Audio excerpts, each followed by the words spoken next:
আজ ভূত চতুর্দশী।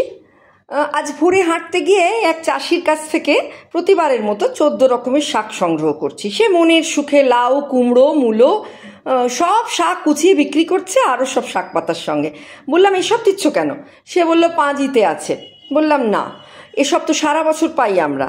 চাষি কিন্তু তার বয়ানে বলিয়ান, বলল, না দিলে আমার পাপ হবে, আমি যা দিচ্ছি ঠিক দিচ্ছি। আমি কথা বাড়ালাম না। আর তারপরেই মনে পড়ল, বাকি যেসব শাকের নাম পুরাণে আছে সেগুলো সংগ্রহ করতে সে পারেই, কিন্তু কেউ দাম দেবে না, অগত্যা হাতের কাছে যা পায় তাই কিনে নিয়েই মনে হলো, আসলে 14 শাক মানে তো শুধুই শাক পাতা নয়, 14 রকমের আনাজপাতি।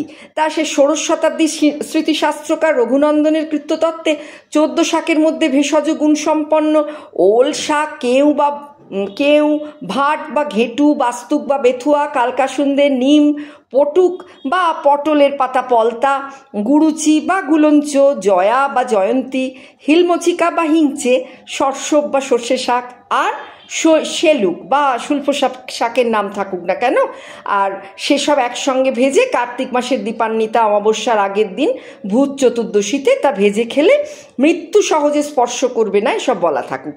আমরাও এসব বিশ্বাসে খাই। তবে ভারতীয় হেসেলে ধনী দরিদ্র নির্বিশেষে শাক ভাত কিন্তু চিরকালীন পুষ্টিকর কমফর্ট ফুড।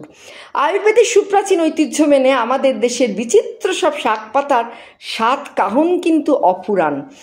সেখানে শাক শুধুই পাতা শাক বা পত্র শাক নয়, সামগ্রিকভাবে সব ধরনের আনাজপাতি, ফল, ফুল, কন্দও কিন্তু শাকের আওতায়। শাক শব্দটির সঙ্গে জড়িয়ে আছে ভারতীয় সংস্কৃতির বৈদিক এবং লোকায়ত আচার বিচার। ঋগ্বেদে ভারতের পূব দিকে সপ্তদ্বীপের অন্যতম শাক নামে এক দ্বীপ ছিল, যেখানে আর্যরা গোষ্ঠী বিচ্ছিন্ন হয়ে বাস করত, আর তাঁরাই শাকল বা বাসকল রূপে পরিচিত শাকাহারী শাকদ্বীপী ব্রাহ্মণ। সেখানেই আজকের শাকম্ভরী তীর্থ। এই দুর্গাস্বরূপা শাকম্ভরী দেবী একবার অনাবৃষ্টির কারণে প্রবল দুর্ভিক্ষে জনজাতির জীবন রক্ষা করেছিলেন নিজ দেহে শাকসবজি উৎপন্ন করে। তাই শাকের দ্বারাই দেবীকে চতুর্দশী তিথিতে তৃপ্ত করার নিয়ম।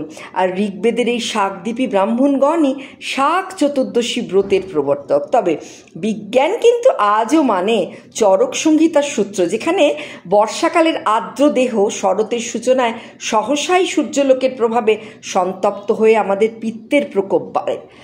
হেমন্তের হিম আমাদের দেহে অনেক রোগই দেয়। তাই এই শাকগুলি শুধুই কিন্তু পাতা শাক নয়, 14 রকমের আনাজপাতি, তাও কিন্তু মাথায় রাখতে হবে। আর তখনই মনে হয় 14 রকমের শাকসবজি সমষ্টিগতভাবেই বছরের একটা মাত্র দিনে খেলেই হবে। তাহলেই কি মৌখিক টিকাকরণ হয়ে যাবে আর আমরা সুস্থ থাকবো?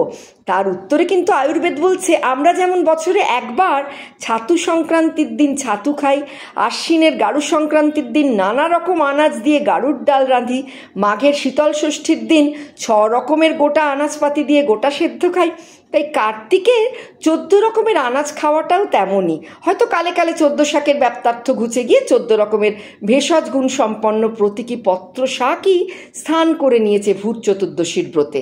আর এই অকালজ প্রেত মুক্তি আসলে রোগ মুক্তি। আর তাই এসব আনাজপাতি খাওয়ার বাৎসরিক এবং প্রারম্ভিক সূচনা আজই, মানে ভূত চতুর্দশীর দিনে।